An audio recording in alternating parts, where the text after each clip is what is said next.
Less than 10% of Wikipedia editors identify as women, and only 1/5 of the millions of Wikipedia biographies are of women.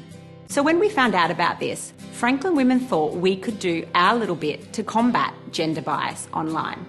We have hosted a number of Wikipedia editathons, but ultimately a Wikipedia editathon is only one day. So with our wonderful partners, Franklin Women has put together this online resource, a simple step-by-step guide on everything that you need to know about editing Wikipedia. That way, women and other groups who are underrepresented on Wikipedia can use this resource anytime, anywhere that suits them. It is fun and easy once you get going. So join us and the global movement to make the internet a more equitable place.